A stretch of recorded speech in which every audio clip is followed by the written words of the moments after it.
ఇవన్నీ చూసి అసహ్యించుకున్నటువంటి దేవతల యొక్క నాయకుడైన ఇంద్రుడు కులిశహస్తుండు వర్షములు కురింపకుండుట చేసి ప్రజలు దుఃఖముల ములిగెదరనియో. ఇంద్రుడు కోపగించి వర్షం కురిపించకపోతే లోకం అంతా కూడా అల్లల్లాడిపోయి విపరీతమైనటువంటి కష్టాలు పొందుతుంది. ఈ మాట భాగవతంలో చెప్తే బృహదశ్వుడు ధర్మరాజు గారితో మాట్లాడుతూ ఒక మాట అంటాడు. ఎంత కరువు ఏర్పడిపోతుందంటే ఒంట్లో బలం ఉన్నవాడు బలహీనుడన్నవాడిని కొట్టి తినేస్తాడు. ఇక మిగిలిన వాళ్ళు అరణ్యాల్లోకి పారిపోతారు. గ్రామాలు తగ్గిపోతాయి, అరణ్యాలు పెద్దవైపోతాయి. మెల్లిమెల్లిగా గ్రామాలు పట్టణాలు అరణ్యాలుగా మారిపోతాయి. మారిపోవడంలో ఏమైపోతుందంటే క్రూర మృగాలు యథేచ్ఛగా తిరగడం మొదలు పెడతాయి. ఆయుర్దాయమా నశించిపోవడం ప్రారంభమైపోతుంది. పురుషుడు బాగా బ్రతికాడు, దీర్ఘాయుష్మంతుడయ్యాడు అంటే 16 సంవత్సరములు. ఆడవారికి బిడ్డలు ఎప్పుడు పుడతారు అంటే 8వ ఏట సంతానాన్ని కనేస్తారు. అంటే అంత భయంకరమైనటువంటి రోజులు ఏర్పడతాయి. తృతీయ పురుషార్థమైనటువంటి కామమునందు చిన్న పిల్లలు చదువుకునేటటువంటి బాలురు కూడా అనురక్తమవుతారు. అనురక్తమై స్త్రీలయందు విశేషమైనటువంటి కామంతో ప్రవర్తిస్తారు. అటువంటి తృతీయ పురుషార్థానికి పెద్దపీట వేసేటటువంటి రోజులు ఎక్కువైపోతాయి. అర్థము కానీ కామము కానీ ధర్మముతో ముడిపడదు. ఇవి రెండు విశృంఖలత్వాన్ని పొందుతాయి. ఇవి విశృంఖలత్వాన్ని పొందిన కారణం చేత అసలు పాపము అనేటటువంటి మాట ఎక్కడా హద్దు లేనటువంటి స్థితిని పొందేస్తుంది. ఇలా పొంది ప్రవర్తనమైనటువంటి కారణం చేత ఒకానొక స్థితికి వెళ్ళేటప్పటికీ అసలు లోకంలో ధర్మం అనేటటువంటిది పూర్తిగా లుప్తమైపోతుంది. లుప్తమైపోయి నిస్సిగ్గుగా తండ్రి చెప్పుకోకూడనటువంటి మాటలను సంతోషంగా చెప్పుకుంటాడు. నేను నా కొడుక్కి పెళ్లి చేశాను, నా కోడల్ని తెచ్చుకున్నాను అన్న తండ్రి ఉండడు. పరమ సంతోషంగా నా కొడుకు ఇష్టం వచ్చిన పిల్లని తెచ్చుకున్నాడు, వివాహం చేసుకుని విజయం సాధించాడు అని తండ్రి చెప్తాడు. అటువంటి రోజులు వస్తాయమ్మా. ధర్మం అనేటటువంటి మాటకి ఎక్కడా కూడా స్థానం ఉండదు. క్రమముగా ధర్మమంతా కూడా లుప్తమైపోతుంది. బెంగపెట్టుకోకండి, ఇంకా అంత స్థితి ఏం రాలేదు. ఇంకా ధర్మాత్ములు ఉన్నారు, వర్షాలు పడుతున్నాయి, ఇంకా వేదము యొక్క ప్రమాణం నిలబడింది. ఆ స్థితి అంత దారుణంగా ఏర్పడలేదు. కానీ కలియొక్క ప్రభావం అంటే ఏమిటో ఇప్పటికే మనం కొద్దిగా రుచి చూస్తున్నాం రోజు రోజుకి. అన్నిటినీ మించి ఆయుర్దాయం తగ్గిపోతూ ఉన్నటువంటి కారణం చేత, తేజోక్షయమైపోతున్నటువంటి కారణం చేత ప్రజలకి చదువు మీద అనురక్తి ఉండదు. ఎక్కువగా శాస్త్రాన్ని చదువుదామని కానీ మనసుని మంచి భావాలతో నింపేటటువంటి విషయాల్ని కానీ చదవడం తగ్గిపోతుంది. ఎప్పుడైతే చదువు తగ్గిపోయిందో సంస్కార బలం తగ్గిపోతుంది. సంస్కారము తగ్గిపోతే మోహము పెరిగిపోతుంది. మోహము పెరిగిపోతే లోభము పెరిగిపోతుంది. లోభము పెరిగిపోతే కామము పెరిగిపోతుంది. కామము పెరిగిపోతే క్రోధము పెరిగిపోతుంది. క్రోధము పెరిగిపోతే పగ పెరిగిపోతుంది. పగ పెరిగిపోతే కలహాలు పెరిగిపోతాయి. కలహాలలో మనుష్యులు పశువులైపోతారు. అయిపోయి ఒకరినొకరు పొడుచుకుని చచ్చిపోతారు. సమూహాలుగా పడిపోతారు. ఇంతటి భయంకరమైనటువంటి స్థితి ఏర్పడుతుంది. కాబట్టి అమ్మా, అటువంటి రోజులు రాబోతున్నాయని కలియుగంలో ఉండేటటువంటి మనుషులకు అన్న పాన నిద్ర మైథున ఆసనాదులందు ఆసక్తులగుదరని బెంగపడితివేమో తల్లి. అసలు జనులకు ఉండేటటువంటి లక్ష్యాలు ఇంకా 5 మిగులుతాయి. అన్న, ఏదో ఒకటి తినడం, బతకాలి కాబట్టి. దానికి ధార్మికంగా సంపాదించామా, మనం శాస్త్రాన్ని పాటించి తింటున్నామా, ఇవేం అక్కర్లేదు. అన్న పాన శరీరానికి మత్తెక్కించేటటువంటివన్నీ సేవిస్తూ ఉండడం.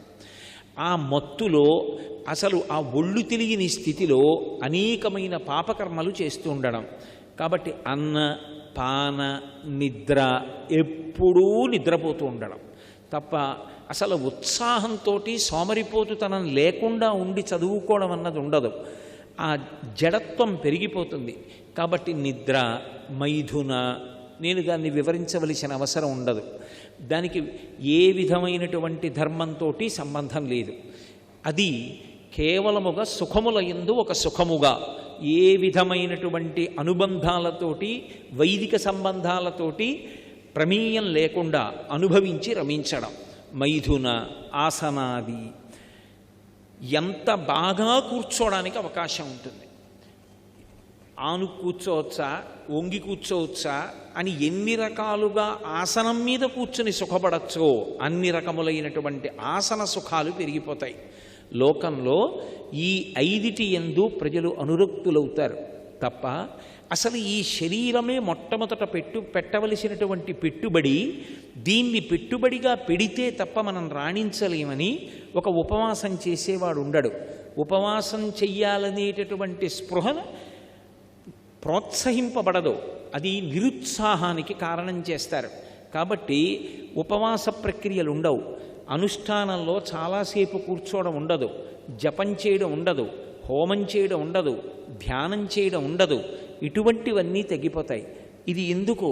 సుఖాలు అనుభవించడం కోసం. దీన్ని ఎందుకు బాగా పోషించి సిద్ధంగా ఉంచాలి అంటే ఇది సుఖమును అనుభవించడానికి తగిన ఉపకరణంగా దీన్ని కాపాడుకోవాలి. అంతేకాని ఇది కష్టపడిన భగవంతుణ్ణి చేరుకోవడం కోసమని ఉపాసనలో దీన్ని వాడుదాం అన్న భావన ఉండదమ్మా. అందుకు బెంగపెట్టుకున్నావా అని అడిగితే ఆ ఆవు భూదేవి ధర్మదేవత వంక చూసి అంది, ఈ లోకంబున 4 పాదముల నీవు నడతవు, ఆ శ్రీలలనీశుడు లేమిని కాలముచే నీకు ఒంటి కాలయ్యకదే అంది.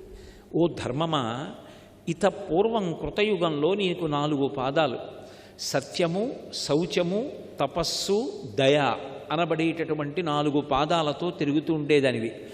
ఇప్పుడు ఆ శ్రీలలనీశుడు లేమిని శ్రీకృష్ణ పరమాత్మ ఈ భూమండలం మీద తిరగడం ఆగిపోయింది.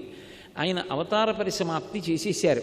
పరిపూర్ణమైనటువంటి కృష్ణావతారం వెళ్ళిపోయింది. పరిపూర్ణావతారము అన్న మాటకు అర్థం ఏమిటంటే మిగిలిన అన్ని అవతారములలో ఉండేటటువంటి తేజస్సుని తనలోకి లాక్కున్నదేదో అది పరిపూర్ణావతారం. అటువంటి పరిపూర్ణావతారం శ్రీకృష్ణావతారం.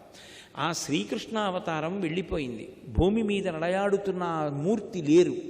అందుకని ఆ శ్రీలలనేశుడు లేమిని కాలముచే నీకు ఒంటి కాలయ్యకదే, బలవత్తరమైనటువంటి కాలము వలన కలిపురుషుడు ప్రవేశించినటువంటి కారణం చేత కేవలముగా నీకు ఒక్క కాలు మాత్రమే మిగిలిపోయింది. అందుకని నేను బాధపడుతున్నాను. ఓ ధర్మమా, నీకు ఒక్క కాలు మిగిలితే ఎందుకు నేనంత బాధపడాలని అడుగుతావేమో. దేవతలకు, ఋషులకు, పితృదేవతలకు, ధీయుతులకు, నానావర్ణాశ్రమములకు, గోవులకును బాధయనచు కుందెతననఘా అంది. ఇది కలియుగంలో ఉండేటటువంటి లక్షణం. కలియుగం ప్రవేశిస్తోంది అనేటప్పటికీ ఎవరు బాధపడడం మొదలు పెడతారు. ఎవరు బాధపడకుండా సమాజం కాపాడాలో అటువంటి వారు బాధకి గురైతే సమాజం సాక్షిగా ఉంటుంది. ఎవరు? దేవతలకు. దేవతలకు బాధ కలుగుతుంది. ఎందుకని? బాధ దేని చేత? క్షుత్తు, ఆకలి చేత. దేవతలకు అన్నం ఎక్కడి నుంచి ఎడుతుంది? మనం చేసి యజ్ఞం నుంచి ఎడుతుంది. యజ్ఞం ఎందుకంత గొప్పగా కీర్తింపబడింది వేదంలో అంటే యజ్ఞము చేత 3 రకములైనటువంటి సౌఖ్యములు లభిస్తాయి. యజ్ఞయాగాది క్రతువులు జరుగుతూ ఉంటే దేవతలు సంతోషిస్తారు. దేవతలు సంతోషిస్తే అనుగ్రహించి ఆశీర్వచనం చేస్తారు. దేవతల యొక్క అనుగ్రహము చేత సమస్తమైనటువంటి ఈప్సితములను సిద్ధింప చేసుకోవచ్చు. 2 యజ్ఞయాగాది క్రతువులు చేస్తే ఈ శరీరం విడిచిపెట్టేసిన తరువాత స్వర్గలోకాది లోకముల యందు వాసము చేసి దేవతాస్థానాన్ని పొందుతాడు. దేవతయై కొంతకాలం ఆ స్వర్గలోకంలో ఉండాలి అంటే యజ్ఞయాగాది క్రతువులే సాధనము. అందుకే కదూ ఇంద్రుడుగా ఎవరు అవుతారు అంటే 100 యజ్ఞములు చేసిన వాడెవరో ఆయన ఇంద్ర పదవిని అధిష్ఠిస్తాడు అని. అటువంటి యజ్ఞము ఊర్ధ్వలోకముల యందు వాసం చేసే అధికారం కల్పిస్తుంది. 3 ఏ కామము, ఏ కోరిక లేకుండా నిష్కామంగా యజ్ఞం చేసేటటువంటి వ్యక్తిని దేవతలు అనుగ్రహించి పరమాత్మ యొక్క అనుగ్రహం చేత చిత్తశుద్ధి కలుగుతుంది. ఆ చిత్తశుద్ధి కలిగితే చిత్తశుద్ధి కలిగినటువంటి పాత్రత కలిగినటువంటి వ్యక్తి యందు పరమేశ్వరుడు జ్ఞానధారను అనుగ్రహిస్తాడు. ఆ జ్ఞానము కలిగితే ఇక పుట్టవలసిన అవసరం ఉండదు. జ్ఞానమొక్కటే మోక్షమునకు కారణము. ఆ జ్ఞానము చేత ఇక పుట్టవలసిన అవసరాన్ని పోగొట్టుకొని మోక్షాన్ని పొందుతాడు. ఈ మూడిటికి హేతువేది అంటే యజ్ఞమే. అటువంటి యజ్ఞము జరిగితే దేవతలు సంతోషిస్తారు. ఆ యజ్ఞమునకు వ్యతిరేక ప్రచారము, యజ్ఞములు జరగకపోవడం వల్ల దేవతలు బాధపడతారు. అందుకని నేను ఎందుకు బాధపడుతున్నానో తెలుసా ధర్మదేవత? మొట్టమొదట బాధపడే వాళ్ళెవరు అంటే దేవతలు. దేవతలు బాధపడితే వాళ్ళ యొక్క ఆక్రోశం, వాళ్ళ కోపం ఉత్తినే పోదు, ప్రకృతి మీద చూపిస్తుంది. అతివృష్టి, అనావృష్టి, భూకంపాలు, సముద్రాలు ఊళ్ళ మీదకి రావడం, అనేకమైనటువంటి అంటువ్యాధులు, ఇటువంటి వాటి చేత దీపపు పురుగులు కుప్పలుగా పడిపోయినట్టు మనుష్య జాతి పడిపోతూ ఉంటుంది. అందుచేత దేవతలకు, ఋషులు వేదవాంగ్మయాన్నంతటినీ కూడా మనకు అందించినటువంటి ద్రష్టలు. వేదాహమేతం పురుషం మహాంతం ఆదిత్యవర్ణం తమసస్తు పారే సర్వాణి రూపాణి విచిత్య ధీర నామాని కృత్వాభివదన్యదాస్తే అని. వాళ్ళు తపస్సమాధిలో ఉండగా పరమేశ్వరుడి యొక్క వాక్కులు వాళ్ళకి వినపడ్డాయి. వాళ్ళు ఏ వాక్కులు విన్నారో వాటినే మంత్రరూపంలో మనకి వేదంలో అందించారు. అటువంటి ఋషుల పట్ల మనకి ఒక కర్తవ్యం ఉంది. పుట్టుకతో నేను ఋషికి రుణపడిపోయాను. నేను ఎప్పుడు ఋషి దగ్గర అప్పు తీసుకున్నానండి అని అడగకూడదు. ఎప్పటికీ ప్రతివాడు ఋషికి రుణపడి ఉంటాడు. ఋషి యొక్క రుణం తీరాలి అంటే మనం తప్పకుండా చెయ్యవలసినటువంటిది ఋషులు ఇచ్చినటువంటి వాంగ్మయాన్ని చదువుకోవాలి. అలాగే 3 రుణాల్లో ఒకటి దేవతలకి రుణపడి ఉంటాం. దేవతలు మనకి ఇన్ని ఇచ్చారు. దేవతలు శరీరాన్ని ఆవహించి ఉంటారు. దేవతలు శోభకి కారణమై ఉన్నారు. అటువంటి దేవతల యొక్క రుణం తీరాలంటే యజ్ఞయాగాది క్రతువులు చెయ్యాలి. 3వది పితృరుణం. నాకు తండ్రి శరీరాన్ని ఇచ్చారు, నేను ఆయన రుణం తీర్చుకోవాలంటే నేను ధర్మపత్నిని స్వీకరించి నా కామాన్ని ధర్మబద్ధం చేసుకొని, ధర్మబద్ధమైన కామము వలన ధర్మపత్ని నుండి నా ప్రతిస్వరూపమైనటువంటి కొడుకునో కూతురునో కనాలి. అలా సంతానాన్ని కంటే సచీల స్నానం చేస్తే, కట్టుకున్న బట్టతో స్నానం చేస్తే, ఏదైనా కొంచెం ఎత్తులోంచి దూకి స్నానం చేస్తే నీళ్లు పైకి ఎగిరితే అది చూసి పితృదేవతలు రుణం నుంచి విముక్తుణ్ణి చేస్తారు. అలా సంతానాన్ని కనకపోతే ఆ రుణానికి మనం బద్ధులమై ఉండిపోతాం.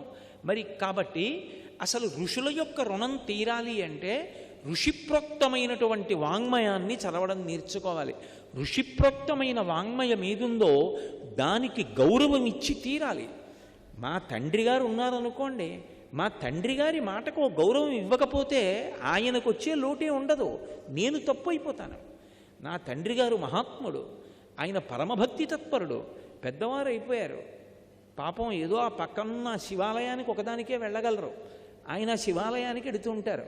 ఎవరో కనపడి, అయ్యా శివరాత్రికి మీరేమైనా చందా ఇస్తే బాగుంటుంది, పెద్దవారు ముందు మీ చేత్తో పుచ్చుకుందామని అన్నారు. ఆయన 10 రూపాయలు రాసి మా అబ్బాయి దగ్గర పుచ్చుకోండి అన్నారు. ఇప్పుడు మా నాన్నగారి పెన్షన్ అంతా నేనే వాడుకుని మా నాన్నగారు 10 రూపాయలు వ్రాస్తే మీకు తలకాయ లేదా? పెద్ద ఆయన ఇష్టం వచ్చినట్టు రాస్తాడు, ఎవడిస్తాడయా 10 రూపాయలు అని నేను అడిగాను అనుకోండి, మా నాన్నగారిని నిందిస్తారా, నన్ను నిందిస్తారా? దుర్మార్గుడైన కొడుకు, ఎంత మహానుభావుడు ఆయన, ఎంత పరమ పవిత్రమైన జీవితం రా. 10 రూపాయలు రాసి కొడుకు దగ్గర చందా బుచ్చుకోమంటే 10 రూపాయల కోసం ముఖం చూసుకుంటున్నాడు అంటారు. అందులో ఎవరో ఒకడు ఏమంటాడు, ఆ రసీదు కొట్టేస్తానన్నారు అనుకోండి, చిచా అంత పెద్ద ఆయన పేరు కొట్టేయకండి రా, మనందరం కొడుకులం కావా, నేను ఇస్తాను 10 రూపాయలు అంటాడు. ఇప్పుడు ఏమైంది? తండ్రి గౌరవం నిలబెట్టడం ఎవరి కర్తవ్యం? కొడుకు కర్తవ్యం. ఋషి గౌరవం నిలబెట్టడం ఎవరి కర్తవ్యం? కొడుకులుగా మన కర్తవ్యం. ఋషి గౌరవాన్ని మనమే నిలబెట్టకపోతే, ఋషిప్రోక్తమైన వాంగ్మయానికి మనమే గౌరవం ఇవ్వకపోతే ఎవరిది తప్పు? ఋషిదా తప్పు, మనదా తప్పు? మనది తప్పు. మనం ఇవ్వాలి ఋషిప్రోక్తమైనటువంటి వాంగ్మయానికి ఆ గౌరవం ఇవ్వాలి, దానికోసం తాపత్రయపడాలి, దాన్ని రక్షించాలి, దాన్ని కొనసాగించాలి, దాన్ని తెచ్చుకోవాలి, దాన్ని చదువుకోవాలి, ఆ పుస్తకాలు ఇంట్లో పెట్టుకోవాలి. అందుకే దేవతలకు, ఋషులకు, పితృదేవతలకు తండ్రికి తద్దినం పెట్టరా అంటే తండ్రి ఎప్పుడు చనిపోయాడో ఆ రోజు తిథి కూడా వాడికి జ్ఞాపకం ఉండదు. అయ్యో కని పెంచి పెద్ద చేసి అన్ని ఆశలు పెట్టుకుని నేను పుట్టినప్పుడు ఎంత పరవశించిపోయారో, నన్ను ఎత్తుకుని ఎంత ఆనందపడిపోయారో, నేను వృద్ధిలోకి రావాలని ఎంత కోరుకున్నారో, తనకి పెద్ద అనారోగ్యం వస్తే వైద్యం చేయించుకుంటే నాకేం మిగలదని తాను వైద్యం కూడా చేయించుకోకుండా బ్రతికి నేనేం చెయ్యాలి పెద్దవాడిని శరీరం వదిలిపెట్టారో, అటువంటి తండ్రి పేరు చెప్పి తండ్రి శరీరం విడిచిపెట్టిన రోజున తద్దినం పెట్టాలనేటటువంటి స్పృహ కూడా ఉండదు. కన్న తల్లిదండ్రులకే వాడు గౌరవించాడు, కన్న తల్లిదండ్రులే గుర్తులేరు, నన్ను ఎలా జ్ఞాపకం పెట్టుకుంటాడు, నేను ఏం నమ్మి స్నేహం చేయను వాడితో. కాబట్టి పితృదేవతలకు అన్నం పెట్టరమ్మా, పితృదేవతలకు తద్దినాలు పెట్టరు. కాబట్టి దేవతలకు, ఋషులకు, పితృదేవతలకు, ధీయుతులకు, ధీ అంటే బుద్ధి కలిగినటువంటి వాడు ఉంటాడు. వాడిది పాపం దేవతల యందు వాడికి ప్రీతి, ఋషుల యందు ప్రీతి. వాడు ఏదైనా చెప్పాడనుకోండి ఇబ్బంది వస్తుంది. వాడు ఇలా బ్రతుకుతానన్నాడు అనుకోండి, వద్దని చెప్పే వాళ్ళ సంఖ్య లోకంలో ఎక్కువైపోతుంది. అయ్యో తద్దినం పెట్టాలండి, ఏమిటి చాదస్తాం, ఉపవాసం ఏమిటి చాదస్తాం, అయ్యా మడిబట్ట ఎందుకండి, మడిబట్ట చాదస్తాం, తీర్థయాత్రకి వెళ్ళాలి అప్పుడే ఎందుకు, రామాయణం విందాం ఇప్పుడు ఎందుకు, రిటైర్ అయిపోయాక వినాలి. దంతంబుల్ పడనప్పుడే తనువుయందారూఢియున్నప్పుడే కాంతాసంఘము రోయనప్పుడే జరాక్రాంతంబు కానప్పుడే వింతల్ మేన చరించునప్పుడే కురుల్ వెల్వెల్ల కానప్పుడే చింతింపన్బలమీ పదంబుజబులం శ్రీకాళహస్తీశ్వర అంటాడు దూర్జటి. కాబట్టి దేనికైనా సరే తర్వాత అయ్యా అలా సంపాదించడం మర్యాద కాదు కదండి అంటే, ఇప్పుడు మడిగట్టు కూర్చుంటే ఎప్పుడు వస్తుందండి, అవకాశం వచ్చినప్పుడు సంపాదించాలి. కానీ దేనికి కూడా ఆచరణాత్మకమై ఉండదు. అందుకే బుద్ధి కలిగినటువంటి వాడు పవిత్రంగా బ్రతకడం, రాళ్ల దెబ్బలు తినకుండా బ్రతకడం సాధ్యమయ్యే విషయం కాదు. కాబట్టి దేవతలకు, ఋషులకు, పితృదేవతలకు, ధీయుతులకు, నానావర్ణాశ్రమములకు ధర్మం దేని మీద ఆధారపడుతుంది, వర్ణం మీద, ఆశ్రమం మీద ఆధారపడుతుంది. చాలామందిలో ఒక పొరపాటు ఆలోచన ఉంటుంది, వేదమంతా బ్రాహ్మణుల కోసం, సంధ్యావందనాది క్రియలు బ్రాహ్మణుల కోసం, వాళ్లే తరిస్తారనుకుంటారు. కానీ అలా వేదం అనలేదు. చాలా కష్టపడేవాడిని పట్టుకుని నువ్వు తెల్లవారకట్ట స్నానం చేసి 1000 సార్లు గాయత్రి చేయరా అంటే అవతల వాన పడుతుంటే వాడు పొలానికి ఎప్పుడు పెడతాడు, వాడు ఇక్కడ గాయత్రి చేస్తూ కూర్చుంటే నీకు అన్నం ఎవడు పెడతాడు. అందుకే అంది, వాడు చెయ్యక్కర్లేదు గాయత్రి, వాడి కోసం నువ్వు చెయ్యి. వాడు తెచ్చిన అన్నం నువ్వు తింటున్నావు, సూర్యభగవానుడి వైపుకి తిరిగి ఆయన ఒక నమస్కారం చేస్తే చాలు, ఆయన గాయత్రి చేసినట్టే. సంధ్యావందనం చేసిన వాడు భగవంతుడికి దగ్గరగా వెళ్ళిపోతాడని, సంధ్యావందనం చేసే అధికారం లేని స్థితిలో పుట్టినవాడు భగవంతుడికి దూరంగా ఉండిపోతాడని ఎప్పుడూ అనుకోకూడదు. మీరు సభాపర్వం చదవండి, ఎవరెవరు ఏ వర్ణం వాళ్ళు ఏ ధర్మాన్ని ఆశ్రయించాలో అది ఆశ్రయిస్తే ఏ స్థితిని చేరాలో ఆ స్థితికి చేరిపోయారు. ధర్మవ్యాధుడు మాంసం అమ్ముతూ ధర్మాన్ని చెప్పలేదు. ఆయన కులవృత్తి చేస్తూ ఆయన చెయ్యవలసిన ధర్మాన్ని చేసి, నేను బాగా తపస్సు చేశాననుకున్న ఒక బ్రాహ్మణుడి అహంకారం తీసి ధర్మబోధ చేశాడు. అది ఈ దేశం యొక్క గొప్పతనం. కాబట్టి నానావర్ణాశ్రమములకు ఎవడు ఎలా ఉండాలో అలా ఉండనివ్వరు. ఓ పిల్లవాడు ఉపనయనం చెయ్యాలి, బ్రహ్మచారి. అసలు మొట్టమొదట ఉపనయనం చేసింది ఎందుకు? సంధ్యావందనం చేయాలి. వాడు సంధ్యావందనం నేర్పండి అన్నాం అనుకోండి, ప్రాయశ్చిత్తార్ఘ్యపూర్వక సంధ్యావందనం నేర్పుతాడు. ఎందుకు ప్రాయశ్చిత్తం? వాడికి ఏం పని ఉంది? అసలు ప్రాయశ్చిత్తం నేర్పవలసిన అవసరం ఏమిటి? నువ్వు ఇప్పుడు చెయ్యాలంతే. ఎప్పుడు నేర్పాలి వాడికి మళ్ళీ ప్రాయశ్చిత్తంతో? వాడికి ఒంట్లో బాగుండక జ్వరం వచ్చి లేవలేకపోతే, పోన్లేరా 7ంటికి లేచైనా నువ్వు ఇలా చెయ్యొచ్చు, విభూతి చల్లుకోవచ్చు అని అప్పుడు చెప్పాలి. ముందే 4 మాటలు ఇవ్వడం చెప్తే వాడు ఎప్పుడూ 3 మాటలు ఇవ్వడం. ఎవరు ఏ ఆశ్రమంలో ఉన్నవాడు ఏం చెయ్యాలో దాన్ని ప్రోత్సహించరు. ఉపనయనం చేస్తారు, సంధ్యావందనం అక్కర్లేదు. ఉపనయనం దేనికి? పెళ్లి చేసుకోవడానికో అర్హత. అందుకని పెళ్లికి ముందు ఉపనయనం. పైగా ఇంకో చిత్రమైన విషయం, అదేమిటండి అలా అంటే, మా ఇంట్లో ఇలాగే అచ్చొచ్చిందండి అంటారు. అలా అచ్చి రావడం అంటే నీకు అలా చేస్తే ఎందుకు వచ్చిన గొడవ, మళ్ళీ సంధ్యావందనం చేయాలన్న బెంగ ఉందని చెప్పు. కాబట్టి అసలు ఏ వర్ణమునందు ఏ ఆశ్రమమునందు ఎవడు ఏం చెయ్యాలో అది చేసేవాడు ఉండడు. అలా అని లేరని అనుకోకండి. మొన్ననే కృష్ణాతీరం విజయవాడ దగ్గర నుంచి నా దగ్గరికి రామచంద్ర సోమయాజులు గారని ఆయన వాళ్ళ అబ్బాయి లక్ష్మీనారాయణ యాదులు గారు వచ్చారు. ఎప్పుడో తెల్లవారుజామున సంధ్యావందనం చేసుకుని మహాత్ములు బయలుదేరి పౌర్ణమి తిథి నాడు మా ఇంటికి వస్తున్నారు. వస్తూ వస్తూ గోదావరి నది కనపడింది. అమ్మో, గోదావరి స్నానం చెయ్యొద్దు అని ఇద్దరు వెళ్ళి స్నానం చేశారు. మా ఇంటికి వచ్చేటప్పటికి వాళ్ళు 9 అయింది. 9 గంటలకు మా ఇంటికి వస్తే, అయ్యో నీరస పడిపోయి ఉంటారండి, ఎప్పుడు తెల్లవారుజామున విజయవాడలో బయలుదేరారు, కాస్త పళ్ళరసం తాగండి అన్నాను. అంటే వాళ్ళిద్దరు అన్నారు, అయ్యా తెలిసి బయలుదేరామో తెలియక బయలుదేరామో, మీ దగ్గరికి పౌర్ణమి నాడు బయలుదేరాం, ఇవాళ పర్వం కదూ, కాకినాడ వచ్చాం కదూ, మాకు విజయవాడలో సముద్రం లేదు, కాకినాడకి సముద్రం ఉంది, పర్వం కాబట్టి సముద్ర స్నానం చేయొచ్చు, ఇవాళ సముద్ర స్నానం చేసి వెళ్ళిపోతాం. సముద్ర స్నానం చేయాలంటే ముందే పళ్ళరసం తాగితే ఎలా తీసుకుంటాం, కానీ మీరిచ్చింది వద్దని మేము అనం, మీరిచ్చింది మేము పుచ్చుకుంటాం, కొంచెం ఏదైనా పాత్రలో పోసి ఇచ్చేస్తే సముద్ర స్నానం అయిపోయాక తాగి విజయవాడ వెళ్ళిపోతా ఉన్నారు. అయ్యా పోనీ వచ్చి దేవతార్చన చేసి వెళ్ళొచ్చుగా, భోజనం చేసి, వైశ్వేదేవం చెయ్యాలి కదండి, ఇంటికి వెళ్ళి అగ్నిహోత్రం చేస్తే కానీ అన్నం తినడానికి లేదు, అందుకని వెళ్ళిపోతాం విజయవాడని నేను నాకు తెలిసిన పెద్ద మనిషిని ఒక ఆయన్ని ఇచ్చి పంపిస్తే సముద్ర స్నానం చేసి అప్పుడు ఆ పళ్ళరసం తాగి వెళ్ళిపోయారు. లేరనుకోకండి, ఉన్నారు మహాత్ములు, అందుకు పడుతున్నాయి వర్షాలు ఇంకా. కాబట్టి నానావర్ణాశ్రమములకును, అది కాక గోవులకును, అసలు ఆవు ఉత్కృష్ట ప్రాణి, అసలు ఆవు అనేటటువంటిది లేదనుకోండి, సనాతన ధర్మం అనేటటువంటిది ఇక ఉండదు. ఎందుకంటే గోబ్రాహ్మణేభ్య శుభమస్తు నిత్యం లోకా సమస్తా సుఖినో భవంతు. బ్రాహ్మణుడు బాగుండాలని లేదు, గోవు బాగుండాలన్నారు ముందు. ఎందుకని? మంత్రభాగం వచ్చిన బ్రాహ్మణుడు ఉన్నాడు, యజ్ఞం చెయ్యాలి, పంచగవ్యాలు కావాలి, ఆవు పాలు ఉండాలి, ఆవు పాలలోంచి వచ్చిన పెరుగు ఉండాలి, అందులోంచి వచ్చిన నెయ్యి ఉండాలి, భూమిని శుద్ధి చేయడానికి గోమయం ఉండాలి, ఈ మూడిటిలోకి గోమూత్రాన్ని గోమయాన్ని కలిపి పంచగవ్యాన్ని తయారు చేసి పంచగవ్య ప్రాసనం చేయించాలి. గోవు లేదు, భూశుద్ధి ఎక్కడి నుంచి వస్తుంది నీకు? ఎలా యజ్ఞం చేస్తావు? చెయ్యలేవు. ఆ గోవుని రక్షించుకోవడం సనాతన ధర్మాన్ని రక్షించుకోవడం.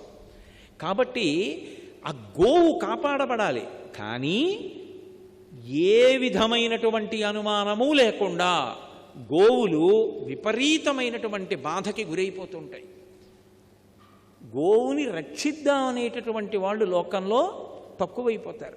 ఆ రెండూ ఉంటే లోకమునకు ఉపద్రవములు వచ్చినా కాపాడడానికి వైదిక మార్గం నిలబడుతుంది. వీళ్ళిద్దరూ సక్రమంగా ఉంటే లోకమంతా బాగుంటుందన్న ఉద్దేశ్యంతో శాంతి మంత్రంలో గోబ్రాహ్మణేభ్య శుభమస్తు నిత్యం లోకా సమస్తా సుఖినో భవంతు, అందరూ బాగుండాలి. ఎవరో కొంతమంది బాగుండాలని ఎప్పుడూ అనరు శాస్త్రంలో. సర్వం శ్రీ ఉమామహేశ్వర పరబ్రహ్మార్పణమస్తు. స్వస్తి.